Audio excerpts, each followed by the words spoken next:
Yeah.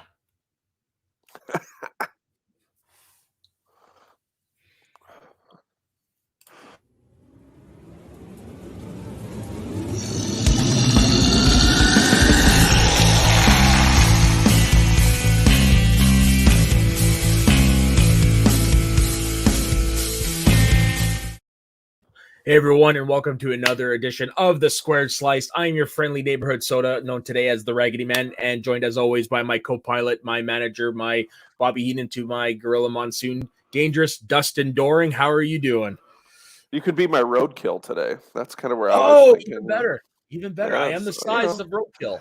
That's what I thought. You kind of had the if you just had the beard, you're kind of roadkill looking. I can't grow for shit. So yeah. I'm like 4 days into a shit. I'm 4 days in right now to not shaving. Yeah. This is what I look like currently. I shave once a week to get this, and this is like 3. That's it. That's 3. Yeah, I got hair here. I got hair on my back, but not here. just not right there. Just not here. Not right here. Where I want it. Or here. I don't have it here either, even though it looks like it in the camera.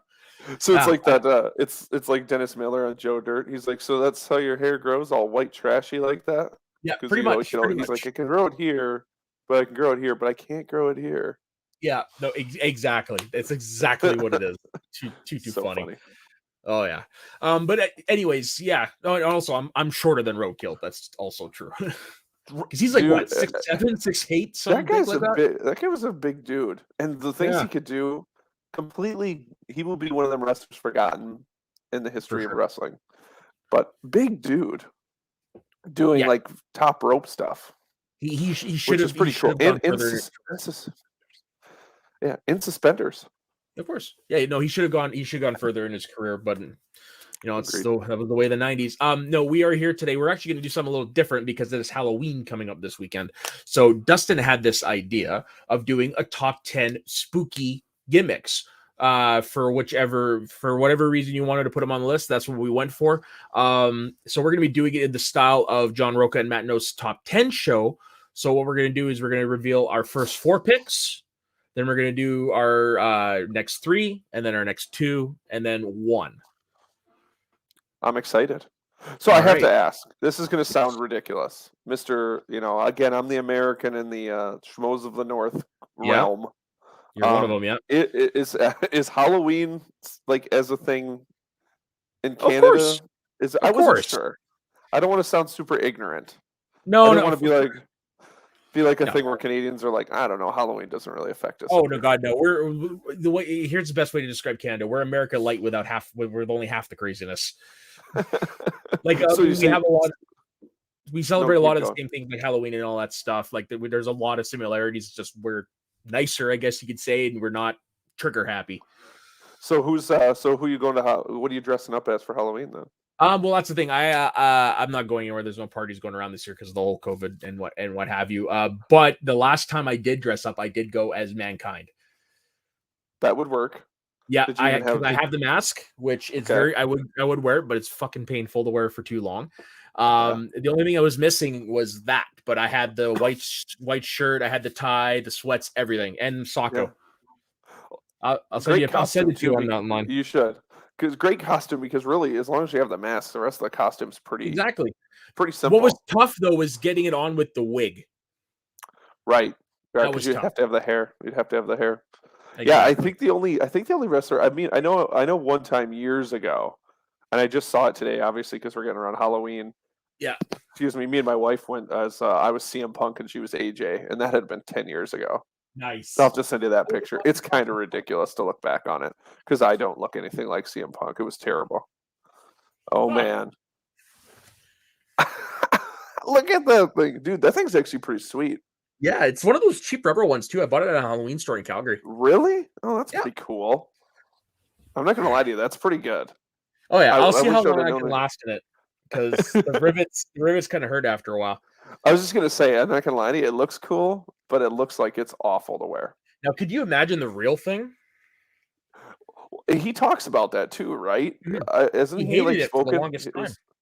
Who would like to wear any mask like that? Like him, Vader, these masks where it's like there's parts here and it's crisscrossing here. Like that it seems terrible.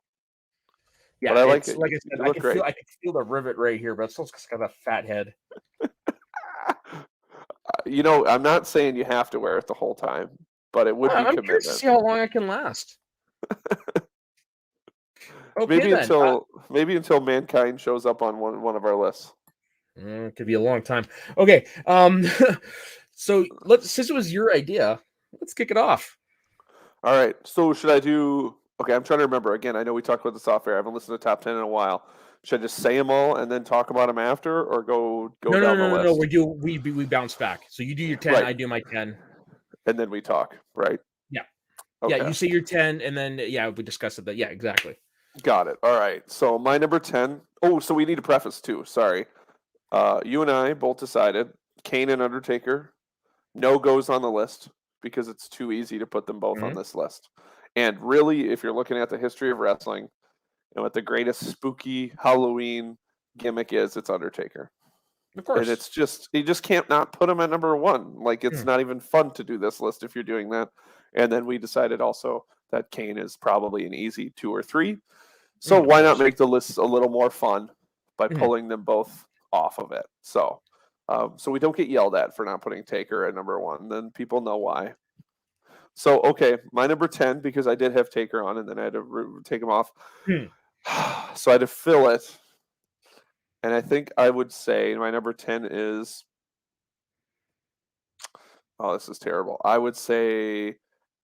I'm going to go a little old school, and it's going to be very geographical to me. History. Mad Dog Vachon would be my number 10. Oh, okay. Not on my list, but my dad has told me stories about the Mad Dog. Yeah. So Mad Dog Vachon is definitely number 10. Again, being in Northwest Wisconsin, I'm in the AWA territory. So all the older folks than me, Mad Dog was it. And even I play vintage baseball, and my nickname's Mad Dog because of Mad Dog Vachon. Oh, nice. So, right. So number 9, I'm going to go No. Are we rotating back and forth? Yeah. So, like I said, you do your 10, I do my 10. Okay. Got it. Okay. So my number 10, I went for this. This particular character went through several different incarnations. Well, basically 2 incarnations, but several different people playing the character. I went with the first version of Doink the Clown, the Matt Bourne version. See, I thought of Doink too. When I had him on my list, I was like, I think Soda puts him on his list. He was one of the guys that I was like, I think he'll go with the heel Doink. And like, if he had been consistently like this version of the character, he probably would have been higher on my list, but because he essentially changed face afterwards and became, with Dink and all that stuff, it does put him down lower on my list. But yeah, that original menacing clown, like, for those who hate clowns, I wouldn't recommend going back and watching the Gimmick. Like, he was an evil as hell clown. He was, and the funny thing is like, his costume didn't change very much either. Like, when he went from, which is funny, right? Like, it was still just a clown. It's just the fact that he was an evil guy behind the makeup. Yeah. Right? Like, so I always thought that was cool. And he would spray water on kids and all that stuff, and he would like pull out the fake arm and beat Crush over the head with it. And...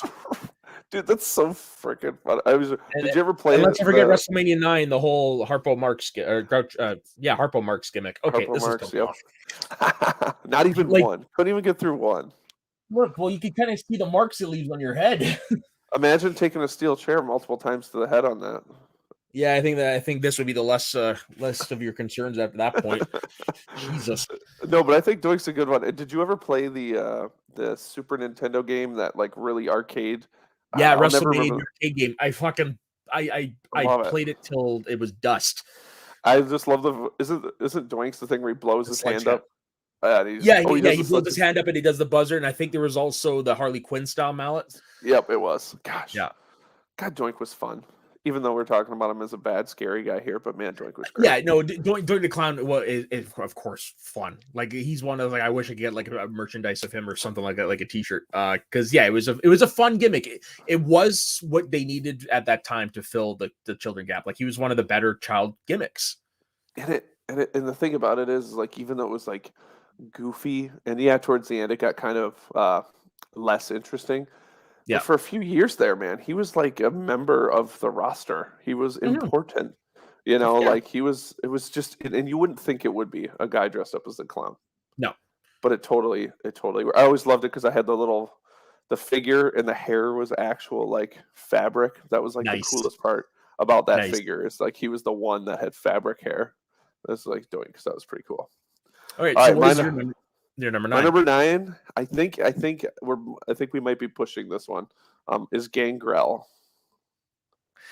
Punt. Yeah, I thought so. I was like, I know Soda a little bit. I think this is much higher on the list. It's I'm gonna say it's not just Gangrel. I've got the Brood. Oh, you put the whole Brood. That's fine. We can punt on that. But, we'll talk Brood. Yeah.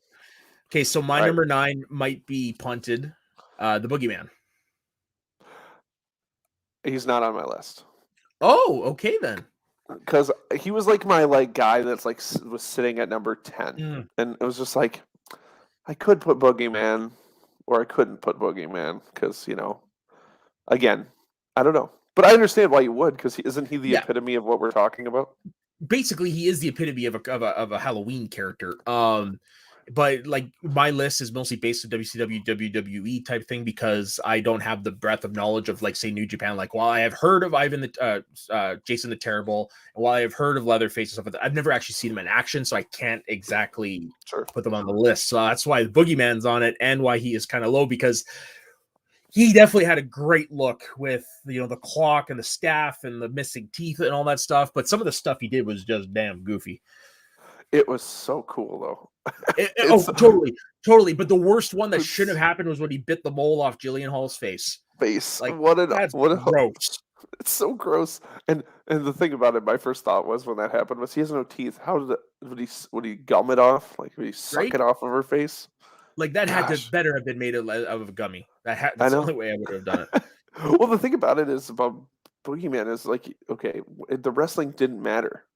Right, because the exactly. gimmick was so over the top. Yeah. And it was so committed to. Like it's a gimmick that belonged more in the golden era. Truly. Could you imagine if Boogeyman was in like 1989?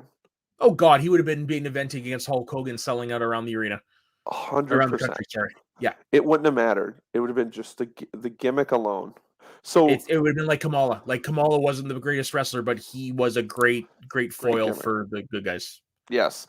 So what's the over under that Boogeyman shows up on SmackDown on Friday, or was he on Raw? I wonder. I didn't watch Raw this week. Okay, they didn't do the Halloween thing. It's more likely going to be SmackDown. He just makes a yearly appearance. 95% that he's on there. I always love the fact that like they just like randomly cut to a part in the backstage and it's just red and the music starts playing. Yeah, like that's all he has to do is show up and eat a bag of worms, and everybody's just like, well, we like this. And the dude does not age because he's like 50 or some of that. He's like 50 something. He's like R-Truth. Yeah. They just don't age. Yeah. The other fun part about it was, did you ever, again, I don't know how much of the video games you played. I really stopped probably, probably 10 years ago. But the video game that, do you? Yeah. I haven't played a wrestling game in a while, but I remember the first one that Boogeyman was in. His moveset was so goofy in it. Oh, like they gave him moves that he didn't even do in the ring, but they're like, it's Boogeyman. Like he did the plank where he just planked and like hit people, and I'm like, that's not a move. Like that's not even a real move that a person would do. So yeah, it's funny. Yeah, I will admit I didn't play as him all that often. Actually, I don't think I ever played as him. Why would you? Right. Why would you? You just want to see the entrance at that point on the video game. Of course. That's it. And they did a great job of copying that entrance. Yeah. Yeah. I would say Jillian Hall's probably the best memory. Or do you have anything else that you think of? Well, there's that, and then there is the feud against Booker and Shermel. Booker's the number one feud, right? Yeah. Yeah, it was good. Because wasn't that the whole shtick, was that like he didn't really know how to work very well? And they're like, well, we need to give him somebody that can do it. And Booker T knows how to do this, so let's let not just that, Booker's great at comedy, and he's great at comedy, and so is Shermel, great at comedy. Totally. So it was good. Okay, Boogeyman's a good one. Yeah, just off my list, just barely missed it. Okay, so who's your number 8? So my number 8 is my other old school team, pre like 1985. Even though you could use it in the 90s, but I chose the Wild Samoans. Okay. I was always a fan. I'm always a fan of watching them. Sometimes it's hard, as you and I talk about, to go back and watch the old wrestling. depending on what it is. But I always think the Wild Samoans are good. And then if you just watch the Head Shrinkers, which is, their descendants, it's the same thing. Sons or brothers or sons? Sons. Yeah, both are sons. Because, one of them's Rikishi. Yep. And the other one's Samu. Mm-hmm. But I always just love the crazy hair and of course it's maybe not the most politically correct thing in 2021, but they were the wild men from the islands that were the we eat raw chicken and club people down. It's so fun to watch. Even if it's a good YouTube. Go watch the Wild Samoans. It's fun. It's hard to talk about now, but it's fun. Yeah, you just have it's like Kamal, you got to contextualize it within its time. And when that gimmick works, it's great. I really enjoyed the Head Shrinkers more so because I don't think I've actually ever seen a Wild Samoan match. Sure. And that's the thing is, if people have no idea what I'm talking about, just think of the Head Shrinkers in the 90s. It's the same thing. I mean, and I like the Head Shrinkers too. I really did. I'm glad to hear that you did. Yeah, I know a lot of people shit on the pay-per-view as a whole, but I really liked the Steiner brothers versus the Head Shrinkers at WrestleMania 9. That's probably the best match on the card. Yeah. That's the match I always think about. Yeah. It's Head Shrinkers didn't have the biggest moments in the WWF, but they had a tag team title run. Yeah, and that was it. That was just the one, right? Weren't they one time? Yeah, just the one. If I had to take a guess. But yeah, so if you just think of that, again, the crazy hair, they had Captain Lou Albano with them, and I thought as a kid, I thought it was super cool, but also super freaky. So that's my other random one. I think I'll get more back on the list with you after that one. This might be my my only. Well, no, this is definitely a random one though. Kevin Sullivan. Yep, he was on my honorable mentions. Yeah, and I knew you would pick him because of your WCW. Well, actually, this is probably the only one I could actually say I would pick him more for his pre-WCW. Oh, nice. Stuff, his Florida Championship Wrestling. Because if you go back and you look at that dude was doing some crazy ass shit at that time. He was basically doing Satan worship in the 80s in a Florida wrestling territory. Yeah, it's awesome. Yeah, and he kind of tried to bring that down to WCW, but because they had to be PG, it didn't quite work. Even though you remember the Dungeon of Doom and all that stuff, you don't necessarily remember them for the right reasons. But the original Dungeon of Doom pre-WCW, that stuff was ahead of its time for its time, obviously. Dude, Kevin Sullivan, great pick, by the way. Yeah, I was, and I knew it. So far, I'm 3 for 3 on you. I had all 3. Believe that I'm these are soda picks. Okay, well, I can hear fucking you maybe my next one, but yeah, no. Okay. So I had to put Kevin Sullivan on there just because, of what he was doing in the 80s. Well, and if you look, I always love it if you because you always forget sometimes almost because Sullivan's so known for the WCW stuff. Is when they Booker Man. Yeah, that exactly when he drew the horns and he wore the orange singlet. It's oh my gosh, Taskmaster. The Taskmaster. But when you look at that old stuff, it is. I still think today. Regular black coat craft shirt, of which is half with Black Mass or Aleister Black's shirt company.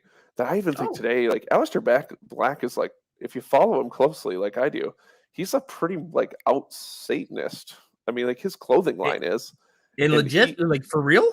If he follows this company and what he does, he's pretty much there, yeah. Because he's a black metal fan. He posts some pretty cryptic stuff when it comes to his music. So if he's not, he's as close as you can get without legit believing one. And it's funny, even in 2021, I think of that, and I'm gosh, that's an interesting play in wrestling. And then just think of it in the 80s in Florida, right? That's a way to do it. Yeah, and you definitely did. Okay, so who is your number 7? So my number 7, this is the one where I think I looked at it differently, but it's kind of like what we're talking about. I went with New Jack. Oh yeah, I didn't even think about that. Scary in a different way. He's scary, legit scary. Legit scary. He tried to fucking kill a man. more than once. That's the Vic Grimes is the most obvious one. The most obvious one, because he said it on multiple interviews that he was trying to kill Vic Grimes, and that's crazy. And how you still book wrestlers that admit to killing people is insane. But yeah, that's why I picked him. And then I thought about, you just made me think about the Sullivan thing. I always think about if you ever watch him and Mustafa Smoky Mountain, they're like they're playing the gangsters, these two, black gangsters telling all these white people what's wrong with being white people. I'm like, that's ballsy. That's what that was. That was smart booking on Cornette's part. Yeah. Yeah, New Jack tells the story in one of those interviews where he's just like, yeah, we didn't really know what we were doing, and Cornette just like told us to go say this stuff. And little did we know that it was going to turn into like people wanting to kill us and calling us the N-word the whole night. And he's like, but it worked really well because people got really into it. Yeah, totally. The gangsters. But yeah, gangsters were awesome. But yeah, I went with that because if you're going to stab people in the ring and throw people off scaffolds and beat Gypsy Joe over the head with a baseball bat, to me, that works. Yeah, may he rest in peace. Yeah. Hey, and nobody else has to die. I'm a huge ECW guy, so I was a big New Jack fan. I loved when his music hit, and it was just fucking chaos. He's someone, obviously, I was aware of during the ECW days, but he's someone as I got older and started like hearing the tales and then seeing some of the stuff, is like, okay, I kind of have I don't want to say a begrudging respect because like the dude is fucked. But you couldn't help but respect him because of somebody who has limited ability. Like, well, I don't want to say limited ability because as he revealed on Dark Side of the Ring, he taught people how to lock up. I'm like, well, okay. Yeah. Well, I think he learned quick that he learned the basics and then never learned anything again, and just decided if I hit people with stop signs all the time, then nobody's going to care. Exactly. But yeah, so he's a good one. So okay. You're number 7. So my number 7, you probably, I don't know if you would think about this one. It's based on looks primarily. Okay. Mortis. Oh, did not think of Mortis. Gotcha. Good one. That was a good one. No, that the whole was it Blood Runs Cold gimmick, dumb, but Mortis on his own, Mortis was great awesome. look, was awesome. Chris Kanyon, dude, like it's too bad the wrestling business did him dirty because he could have been a legend, and he made that gimmick work. And like I said, the mask and just the whole presentation, and holy crap, that like Mortis is memorable for me because of all that. And I was like 10 years old when that came out. Mortal Kombat fan here, like it was great. I still look back on it with reverence. I always think of Mortis because he obviously getting old, because of course when I was 10, it was the coolest. It was the coolest freaking costume on the planet, and I was a big Mortal Kombat guy. But when you look back on it, like at that time in WCW, they had so many guys, and they had so many mediocre gimmicks on all these guys. And like Glacier was the other Mortal Kombat knockoff, and then you like Wrath and all these people. None of them worked, but Mortis totally did. Yeah, because of Chris Kanyon. It's because of Chris Kanyon. It's that thing of wrestling, and it's kind of why we're talking about all these people, which is kind of like why I thought of this, is, I don't think Mordecai is on your list.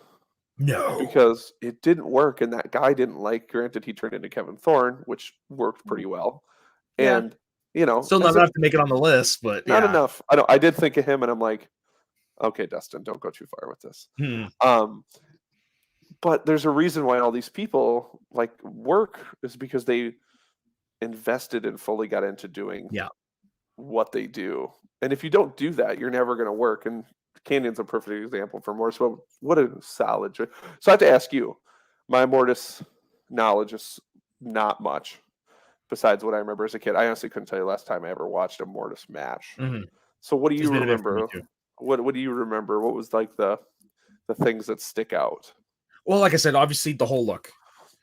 And then I'm watching this guy do moves that I never seen before because I was of that old school where it's like I was used to the regular leg drop, the body, the body slam, the stuff you grew up on at that time. And this guy comes along and he's doing these like weird moves a guy his size should not do. So that's what definitely stuck out to me, was just the uniqueness of this character. Right. Do you remember any of like who was he like? Because I know he was pretty low on the card in WCW, but like what was? Do you remember feuds that he did? Do you like what was? He wrestled mostly against Glacier. Other than that, I don't really remember a lot of his feuds. Yeah, that's kind of the one I remember. Yeah. But no, if I'm being honest, it's because of Chris Kanyon himself that he's on this list. Like, of course, if I could put Chris Kanyon, I would have put Chris Kanyon, but you go with Mortis. Works. That's a great choice. I'm all about your Mortis pick. Okay, so we've just done our number 7. So if you want to go back and recap your 10, 9, 8, 7, I'll do the same, and then we can keep going. So my number 10 is Mad Dog Vachon. Again, AWA, big hairy band. I had Gangrel, which we've punted on, the Wild Samoans, and New Jack as my back 4. And I had Doink the Clown, the original incarnation, as my number 10. I had the Boogeyman at 9, Kevin Sullivan at 8, and Mortis at 7. Okay, so what's your number 6? So this might also be a punt, I think, because maybe I'm now looking. Maybe I have it too low. I put Bray Wyatt. I have him at number 4. Okay, so we can wait. Soft punt. We'll get there. We have plenty to talk about with him. Yeah, we gained a first down. Yep. See, I know a little bit about football. Look at that, Sona. I'm so proud of you. I'm so proud of you. Let's see how proud of you are with my number 6. It's Vampiro. Another honorable. You're getting all my honorable mentions. That's why this is fun. I have a whole list of honorable mentions. I love Vampiro. Right, I love him. Great look, great wrestler. I know my introduction to him wasn't the best. Again, the 2000 WCW, but I remember Vampiro from that time. His feud with Sting, despite the whole burning Sting alive thing, his feud with Sting was great. Just the whole presentation, the promos in the graveyard, his thing with the Insane Clown Posse, and then to find out years later that this guy is a fucking legend in Mexico. Like revered legend, and then you read it, and then you're like, "Oh shit, man, this guy was some." He was too. I mean, and he's one of the few bright spots I always think about in that the dying days of WCW. Yeah, agreed. Like when WCW was highlights dropping down, and I will say this just because you said it. When Insane Clown Posse, who cares about their music? But when they were in WCW, they were fun. Oh yeah, for sure. They were super fun and super committed to this whole shtick. And they still were up until recently with their Juggalo Championship Wrestling, and like they were trained wrestlers. Yeah, they really were. And they actually like the business. They get a lot of shit because their music's terrible. But they do like wrestling. I don't know why I claimed I liked it when I was in high school, because I went back like a couple years ago and re-listened to it. I was like, holy good. Awesome. not to sidetrack on Insane Clown Posse, but this is so funny because I also did in like middle school, and because my sister, who was 9 years older than I was in high school in the mid 90s, she was listening to Insane Clown Posse because that's what all the high schoolers were doing. And so I'm a metal fan, and I was at a show about a month ago with a buddy of mine, and there's that song. The one song I always remember is I don't remember the name of it, but it's something about going chicken hunting. Like that's the name of it. Okay. And they just scream it, which is so stupid, which is why Insane Clown Posse is stupid. So I just kept screaming, "Who's going chicken hunting?" like the entire weekend. Nice. And then we ended up listening to Insane Clown Posse on the ride home. And we were just like, this is crazy how famous these guys are. Well, yeah. And like we were saying about how the reverence for wrestling, like if I think it's an album, The Great Malenko, named for Dean Malenko's dad. Dean Malenko's dad. Yeah. Yeah, good for them. But so going back to Vampiro though. Yeah, he's interesting. I have a buddy who's a AAA fan. Oh, yeah. And he just raves like because he's a lot older than I am, and he just says the way that Vampiro was there, it's kind of unreal to see somebody so famous. It sounds like what was his biggest detriment though was backstage attitude. Like I heard it was shit. Well, I mean, did you ever watch Lucha Underground at all? I never did, no. So he's the commentator on there, and he's really good. Yeah, he's very good at it. And I think it's him, and again, it's been a few years. I think it's him and Matt Stryker, I think, are the commentary team on Lucha Underground. But so he kind of got a little bit back into like the scene, and I watched a few interviews of his. He's super interesting, but you can tell that guy has lived one heck of a life. Yeah, because he's rough. So I can see why he's a backseat. But great pick though. That's a good one. Okay, so what is your number 5? So my number 5 is my one tag team I put on here, and it's the Faces of Fear with Warlord and Barbarian. I loved it. I loved them separate. I was as a kid. I used to be afraid of Barbarian because he was this big monster guy that wore fur. Yep. And then I remember not really being afraid of Warlord, but everybody I'm sure looked at him going, "This is the biggest man ever." Yeah, his muscles had muscles. His muscles had muscles. Were they real muscles? Maybe not. No. But it didn't matter because he looked awesome. So when they got together with the face paint and these two monster dudes, and they kind of embraced the Mr. Fuji, the dark stuff, and just did that powerhouse tag team in the middle of that division when it was really heavy with Rockers and Heart Foundation and Killer Bees. And you had Demolition, but they weren't even as hard hitting as Warlord and Barbarian. No, for sure. But that was also their most memorable feud was with Demolition. Totally. Because that was the double turn. Mm-hmm. At Survivor Series 80, I think the first Survivor Series 87. Yeah, the double turn. It's always weird to think that the Faces of Fear were at. Wait. No, that's their WCW. It's Powers of Pain, but the Faces of Fear are their WCW tag. No, Faces of Fear was Haku. It's Haku and Barbarian. Oh my god! They were Powers of Pain in the NWA. You're right. So I meant yes. Okay, I was confused on that. I meant Powers of Pain, thinking that they were the other tag team later. I do love Faces of Fear with Haku though in WCW. Yeah, that's with Meng and Barbarian. Oh yeah, intimidating team. Meng another good intimidating guy when he went solo. Yeah. But well, not just that in real life. Like I've always heard the dude is the toughest guy you ever come across. Yeah, isn't there a story where he pulled some dude's eyeball out or something and like ate I heard that the big story that like he got in a bar fight and a lot of wrestlers have told that story, so might be true. There's some truth to it. But I guess that was the connection I was making because of Barbarian, because I liked him in that tag team too, and it was I mean it was pretty much the same tag team just with a different tag team partner. But for the most part, I was growing up for the most part a WWE fan. I only knew them from the WWE run, and then it wasn't until I was older and I found out they actually had a run in WCW prior, or the NWA prior to that. I was like, really? I did not know that. I thought they were a WWE byproduct because you look at them and you think that's Vince McMahon made all over, but no, they were that gimmick prior. You know, the other part of that of Barbarian is you forget that guy was in WWE for a really long time. Yeah, like he went to. I forgot what I was watching, and I'm sure we'll get to this when we get to the Royal Rumble in January. But it was like Royal Rumble, like I'm gonna mess this up, but like 95, 96, somewhere in there, and he comes out, Barbarian does, with this like long pants on. They were like tights. Yep. I don't know who he was in a tag team with someone, and his name was completely changed.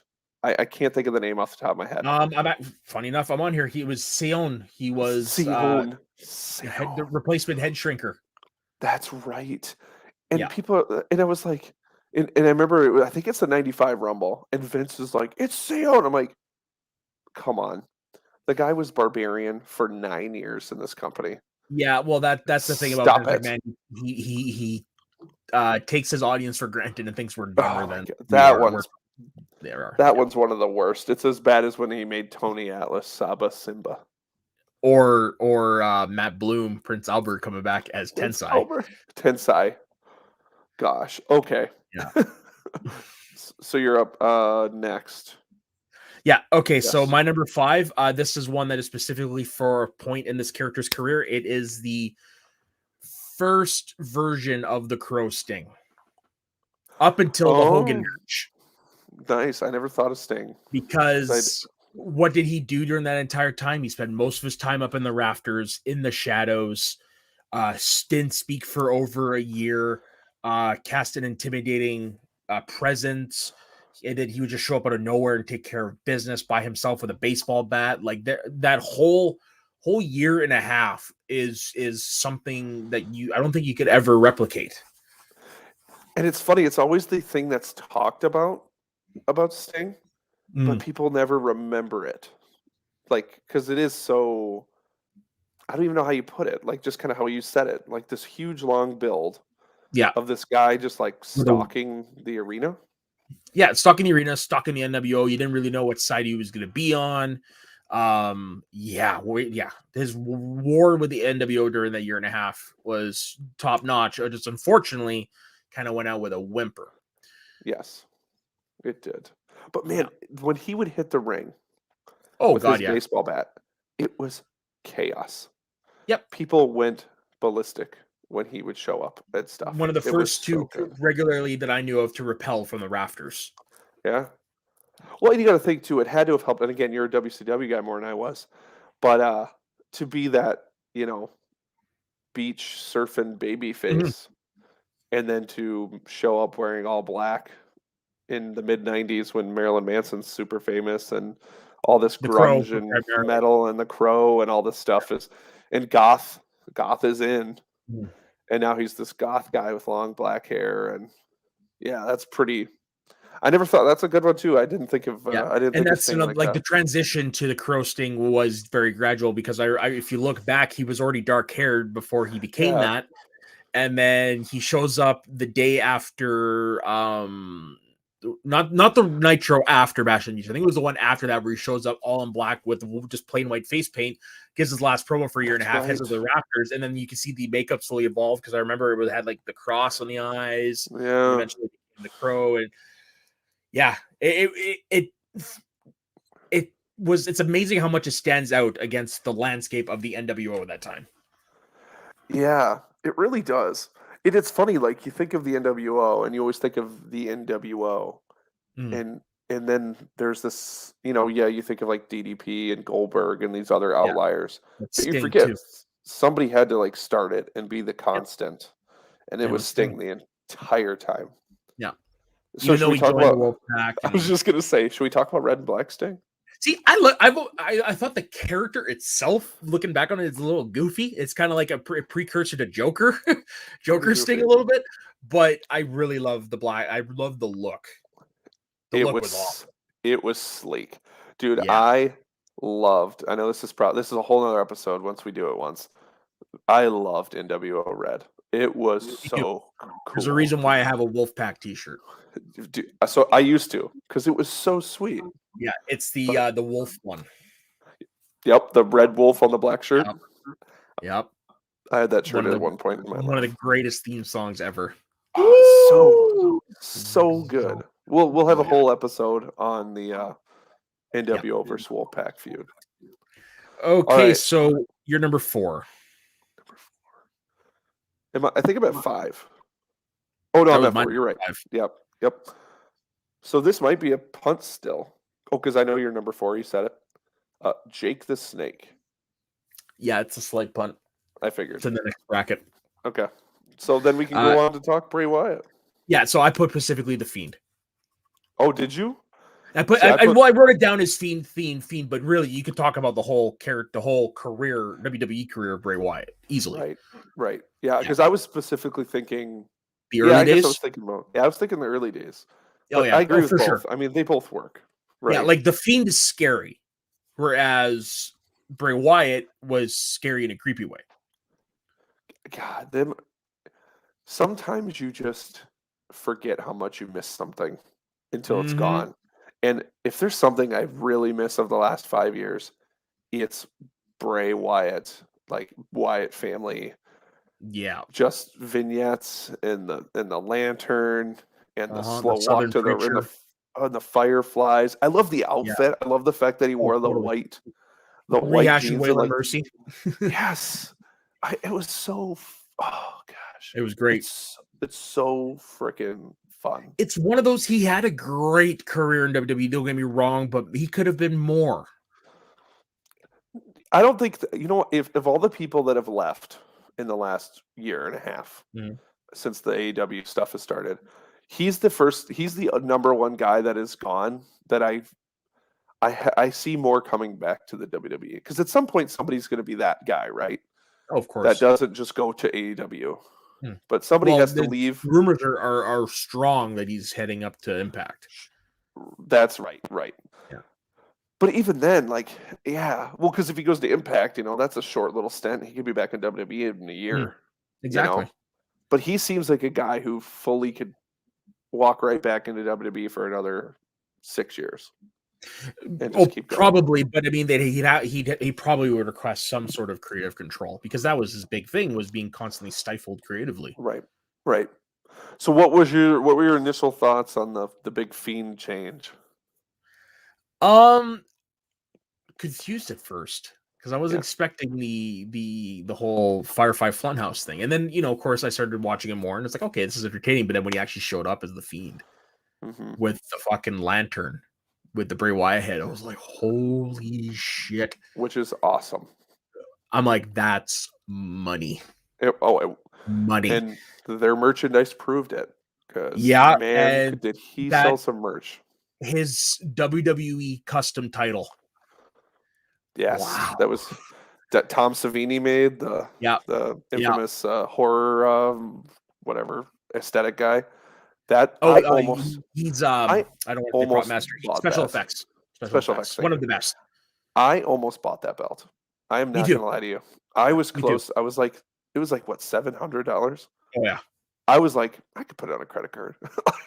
Because I was like, there's very few people in the world that are ever gonna own this. Yeah. And I was really tempted, but I didn't pull the trigger. But for me though, it'll always be that the first time I saw that lantern, I was like, damn. Yeah, it was good. And it shockingly worked for me, even with some of the goofiness, Sure, once it got a little more going and Alexa came in, it became maybe too goofy. The early days with Alexa were great when he was trying to steal money. Mm-hmm. Oh yeah, that was fun. That was great. Yeah, but there was some fun stuff in there. And the Braves had the fact that you can do two gimmicks that are both creepy, that are both weird, back to back is. I mean, who else could do that? Not many people. Awesome. Pretty awesome. Not many people at all. Okay, so let's recap again, back from number 10 down to our number 4. So number 10 to 4, Mad Dog Vachon to Gangrel to the Samoans, New Jack. I had Bray Wyatt, Dash the Fiend. I had Powers of Pain, and Jake the Snake Roberts. I had Doink the Clown, Boogeyman, Kevin Sullivan, Mortis, Vampiro, Sting, and the Fiend Bray Wyatt. Nice. All right, so I know two of your now I know 2 of your 3. So that must mean I don't know your 1 yet, though. Ooh, well, that makes me excited. My number 3 is, I was just talking about him the other day to a buddy. I think it's a little out of left field, but it was somebody who legit freaked me out, but not because of a gimmick, but just because of who he was, and that was Psycho Sid. Oh God, yeah. I was gonna. Psycho Sid. I was just having this discussion with a buddy of mine the other day about, like, yes, when you hear shoot interviews and all this stuff, people don't look back on Sid as the most fond memories, especially Arn Anderson. Especially a little bit Arn Anderson on that. That's real. That's the real horror story here. Yeah, for sure. But that 2 years in the 90s with Shawn Michaels, first off, Sid's look is amazing. Yeah, he looks perfect combo of size, and he looked like he was chiseled out of marble. Yeah, and the fact that his look could still have a blonde curly mullet, and it was still like, this guy's scary. This guy's scary as shit. Yeah, it wasn't until he opened his mouth and tried to do a promo where you're like, but oh, he's out of his mind. That's what you. Yeah. But I remember, I thought the music was awesome. That like kind of like the. Oh God, yeah. I thought that was good. And then he wore the all black trunk, the black tight, or the black. So good, and that feud with HBK, where he was like dominating him, and that was when HBK had like he was the super baby face at that time. Yeah, and. I remember specifically, and you were better at this than I am. I think it was WrestleMania where he hit him with the camera. Survivor Series. WrestleMania was when he played. Was when he faced Undertaker. Right. I that at that moment. I'm like, this guy's like this big beast, and he's nuts. Yeah. And I'm like, this is a be scared, because he's just gonna crush you, and like that's why I'm huge on Psycho Sid. For sure. I'm a huge Psycho Sid fan as well. I just never would have thought to put him on this list for whatever reason. You know what? I probably wouldn't have if I just wasn't having the discussion with someone about him.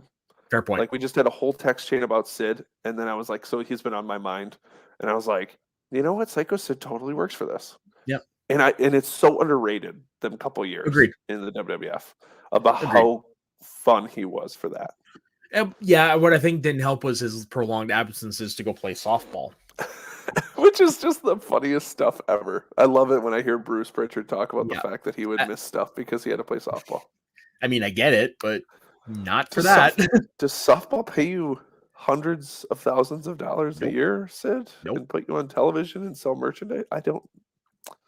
It's a funny thing, though. Yeah. All right, so now I'm going to assume you're at Jake now, right? This is my Jake, and I'm targeting specifically. This is another one where, like, yes, his whole career, but there's a specific time, and it is the end of his original run. Yep. That's exactly where I was thinking. The Python with when that bit Macho Man, his stuff with the Undertaker, and then you can even go add in his WCW stuff right afterwards with Sting. Yep. Yeah, agreed. A whole nother level of psychological warfare. Yep. That's the most fun, Jake. I always thought. Some people don't think that. I was so into it. I don't know. I'm still privy to the stuff before that, like with his feud against Rude. Like, love that stuff. But for character work, definitely this version.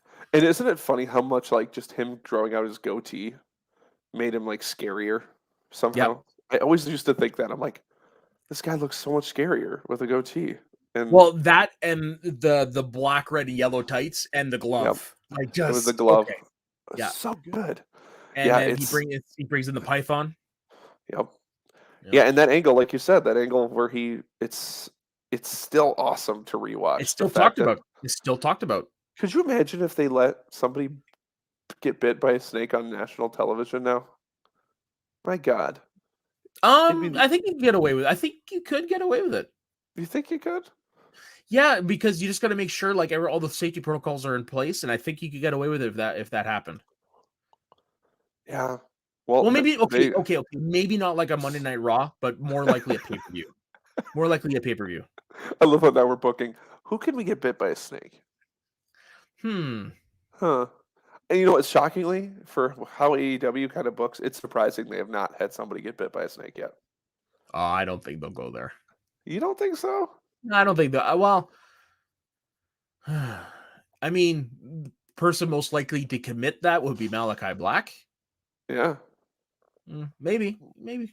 Let's do it. Let's do a voodoo snake. Ooh. So to send him in, write up what you're gonna do. Book Jake the Snake biting someone 30 years later because we need it in our lives. But yes, I agree that Jake could not be on the list. I knew that was going to be one that we were both going to. Oh God, yeah. Big Jake the Snake Roberts fan here. Totally. Okay, so what is your number 2? So my number 2 is my favorite gimmick that falls under this. It's Papa Shango. I don't know why I didn't put him on here. I didn't. Just love Papa Shango. I think everything about it. How could you not? I think personally, if I had to say the one character of that time period that even though he's memorable, he never got the big run. I mean, he got a couple good moments. They tried, but motherfucker missed his cue, and Sid had to kick out of the leg drop. Dude, that missing his cue is so funny on that. Yeah, and then Hogan, or Warrior, clotheslines the shit out of him in that one. And oh my God, he takes the hardest bump over a top rope I've ever seen in my entire life because Warrior hits him going 150 miles an hour. Yeah, but everybody makes fun of that the Warrior Papa Shango feud. I'm over it. I thought it was super fun. Even looking back, it's fun. Like they always point out to that where he like Warrior bled black from the head. I was like, yeah, or the vomit. He's a fucking voodoo. Of course he's doing that. This is awesome. Like I thought it was awesome. He looked the part. He dressed the part. The makeup was awesome. The voodoo shit was awesome. The hat. I went as him as Halloween one year. I was like, nice. Oh, I was technically a voodoo doctor, and I was like, how about I just dress up as Papa Shango and I can do both at the same time? You so paint yeah, tattoos on your chest. I didn't go that far, unfortunately. I didn't, but I had all the rest though. I'll send you that picture too. But yeah, he to me fits like what you think of, like I think like you think of Boogeyman, just like to a T. This whole concept of the spooky, weird, gimmicky WWF stuff. Yeah, probably one of the more outlandish gimmicks they've ever done, but it's one you remember because it's impressive. He's like Kamala. It's outlandish but it's fun. And again, big guy. So and we know how charismatic he is because he went on to be the Godfather. Right. He is super fun. Oh, I love Papa Shango. Now I'm just thinking about how much I loved him. He was awesome. Yeah. He's like my favorite gimmick of that era. So I wasn't sure. I thought he might be low on your list. I thought I'm like, he probably has something like 9 or 10, I thought. Yeah, it's for, like I said, I like when I see him, I do smile and some of that. But for me, I didn't watch many of his matches, so I don't have that. Didn't get you for it. Yeah, it didn't get me. Obviously, I knew who he was as a child and stuff, but yeah, I much prefer him as the Godfather. Okay, so then I'm assuming I know your number 2 now. It's the Brood. It's the Brood. Fucking hey, like they come up through a ring of fire with one of the most badass entrances you will ever see. Right. And their leader has vampire teeth. Yeah. It spits wine all over everyone, and it looks so fucking cool. It's and to the point it still works. Edge brought the entrance back for his first match against Rollins. Yeah. God. How many times did you spit red high C out of your mouth? I didn't start doing that until Triple H started doing it with water. With water? Yeah. I 100% did it. I was so into it. I thought this was the coolest. And the fact that they wrestled in the like frilly, like 1700s white. Kind of like an Interview with a Vampire vibe. Yeah. I'm like, that's so freaking. And they wore like velvet pants. Mm-hmm. Fully into it. And the music. Don't forget. And the bloodbath. And the bloodbath was so. And the music. Like when, do you remember the game WrestleMania 2000? Yes. I use Gangrel's entrance, the Brood entrance, most of the time. Of course. Yeah. Because it's so good. It's so cool. And it was so cool. They were all so cool. So cool. It's interesting that Gangrel never broke out. It. Yeah, out of the 5 people that were in the Brood, he's the only one that didn't make it. And he just never showed up. And the fact that he never like just showed back up places. Well, he was supposed to. I don't know if you heard that story. He was supposed to actually this summer, but because Edge used the Brood stuff, they're like, they had to pull back on that a little bit. Yeah, that was bad timing. Yeah, but I mean, even before, like in the the 15 years, when you just assume he would show up places, well, like I think he did. I know he still wrestles and he runs a school. I think not too far away from where I live, like in a couple states away. Well, he did come back in 2004 as a hired goon for JBL during a feud with The Undertaker. I do remember that. No memory of that. I remember more Viscera. And then he was supposed to appear a little bit in ECW with Kevin Thornton and Ariel, but he never appeared. And then he participated in a Battle Royal, the 15th anniversary Raw. I remember that. That was it. That was the last time he appeared on WWE TV. And he never showed up, and I know you're doing a super quick scroll. He never showed up in TNA at all? Nope. See, that's interesting. Because TNA did so many one-offs. Oh, for sure. It's surprising he didn't just get a random... Or put him with Abyss. Yeah, or like even a Christian match. Like, yeah. It just seemed like a very TNA thing to do. Like, let's call Great Grell. We'll get him in here for a night. That'll be fun. Interesting. Yeah, I don't know why. Well, now I'm excited for your number 1 because I think my number 1's pretty good, and I don't know yours. I'm almost too busy thinking of what yours could be. Because have we talked about him tonight? Because mine has not been mentioned once. He's a little old school. He's also old school, so that doesn't. But you definitely. So I can tell you right now, I don't think we have the same number 1. Then we don't. 100%. I don't think you chose my number 1 because mine's pretty old school. My number 1 because he's still my favorite. It's my favorite gimmick, my favorite weirdo, my favorite character is Abdullah the Butcher. Really? That's my number. I love Abdullah the Butcher. Wow. I've never seen an Abdullah the Butcher match. Oh, well, they're atrocious, but they're just so fun because, like, at the time, you would have thought it was like, I was, me and you, people, I'm sure know on here that you and I both love movies and we love wrestling. And if you put it in the time to watch this Middle Eastern man, yeah, bald head, scars all over. Jesus, you put apparently a nickel in his head and it would stick. I know, in the worst looking shape. Like something about his body. Usually in wrestling, you'd go, "This looks ridiculous." It didn't for Abdullah the Butcher. It looked completely normal. And then he, just stabbed people in the head with forks. And I mean, it's just, I freaking, like, as a kid was like enamored. I would watch, like, I had a couple like VHS tapes of, like, you should watch a him and Bruiser Brody match. I've seen snippets of it. It's so bad. Oh, really? It's so bad. They literally just hit each other. They don't fall. They don't take bumps. That's about right. They literally just stab, fall, like punch each other. But by the end, they're both just covered in blood because that's all people cared. It was like Andre the Giant almost. It was like watching this thing happen. So I love him. I probably more love the lore of him because he's so interesting. He's infamous, He's infamous, and that's why I think I picked him on this list, just to switch it up. But he totally works because of just the whole, the madman from the Sudan. I'm mistaken. I have seen one match of his, and it was, correct me if I'm wrong, it was the House of Horrors match from Halloween Havoc. I was just going to say, you're a WCW guy. You watch That's the only one I've seen. That's the only one I've seen fully of his. But no, two of my favorite stories of him are both involve Mick Foley. Okay. One was how when they were riding in a car and Foley's wife Colette was in there, and Abdullah held in a fart for the whole trip, so he didn't want to fit his wife. But the second one, and if you go back and you watch the old Legends of Wrestling Roundtable shows that I love to watch on the network, Michael Hayes brings this up because it happened to him.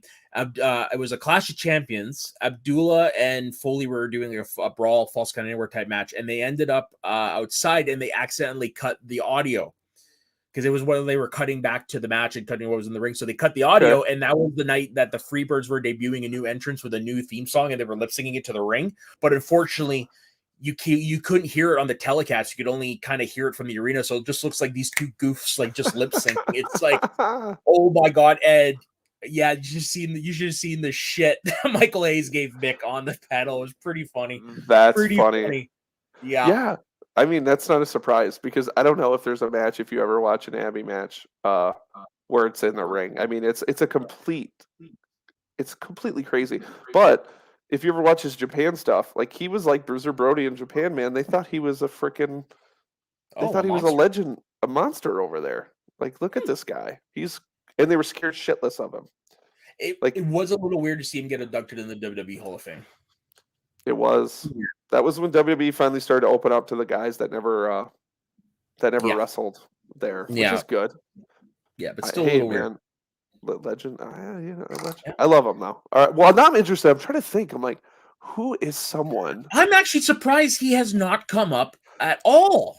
Okay, so I have a couple guesses. Okay, let's go.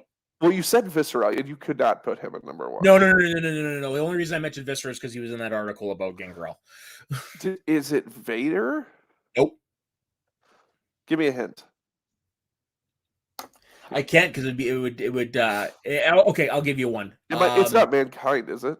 It is Mankind. Okay, I should have guessed that. I was like, I wore his mask earlier. No,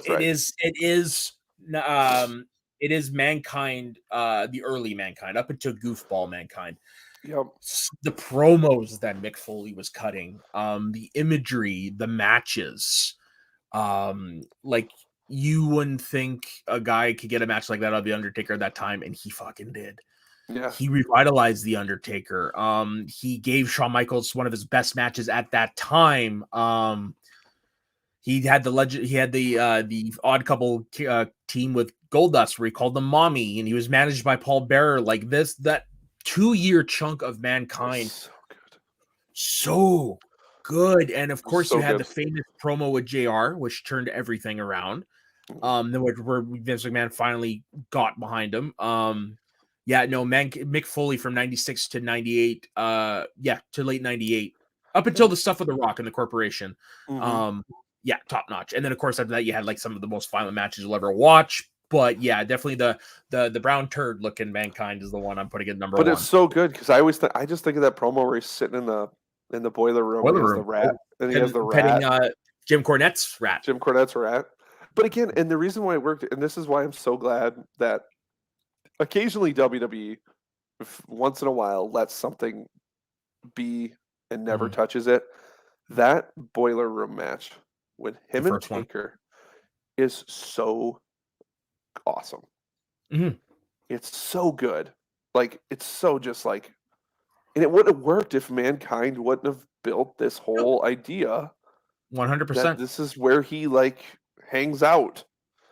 So it made you feel like Taker was, I mean, they're just in a fucking boiler room, but it totally in a pre-recorded match. And that is one of the matches I've seen multiple times because I just think so much about it and the lead up and how Mankind sold that. One of the few highlights of SummerSlam 96. Right. That's a rough pay-per-view, by the way. Yeah. Because I have watched it a bunch of times because I had the VHS and I would just skip to the boiler room match that I loved.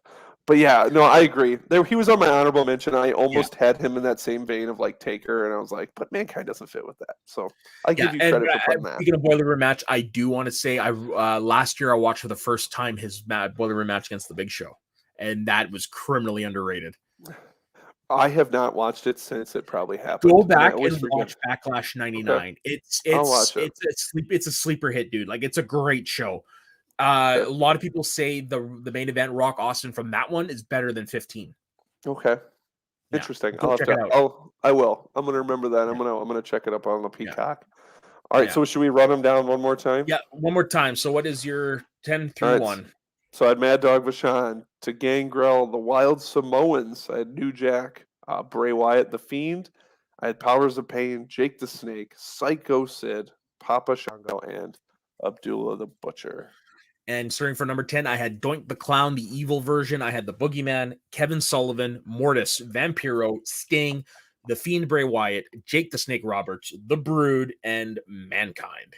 Love it. And I'm not going to lie to you, now that hearing all them names, you're just like, this is awesome. This is fun. Like, those are fun people. To think I was fretting this morning, I was like, I know you were. I know. You were like, I don't think I could do it. Yeah, and then I had to sit there and it's like, some of them I had to get a little bit specific with, but still I managed to pull it out. I know. I was just going to say, I even had like I had like Kane and Bruiser Brody and Boogeyman, Viscera. Great Kabuki I had on my... I had Sabu on my list, too, for a little while. I had the Sheik, too, because the Sheik was... But then I put Abdullah, and I'm like, can't have them both. They kind of both did the exact same thing. I mean, you can even make an argument for Terry Funk, because that dude's been old age and crazy at this point. Hey, that's a Chainsaw Charlie. Remember when he tried to pretend he was going to chainsaw people? Yeah, while wearing pantyhose over his head, and oh shit, it's Terry Funk. God, oh shit, it's such a Vince. So if there's anything, if you want to hear something funny, you know what the very first Monday Night Raw I ever watched was? Please don't tell me it was the box. It was the dumpster dive. That was the first, the one where the New Age Outlaws pushed the dumpster on stage. That was the very first Monday Night Raw I ever watched. Cool. Yeah, so I have a special attachment for that dumpster match from WrestleMania 14. That dumpster match at WrestleMania underrated. Is so good. It is. It's just the ending's a little murky, but I like how they did it with the forklift. Like, that's just genius. It was good. I thought that's clever. But some of the spots in that, I mean, isn't it like Billy Gunn and Cactus go from the ladder in the ring into the dumpster, which, considering the size of those dumpster holes, that's fucking like threading a needle. I'm surprised nobody hit their head. Hell of a bump to take. And I mean, if you rewatch it, they both accurate. They both clip their shins on it because they're too busy trying to get their upper halves, and they're like, if our legs hit, our legs hit. Yeah.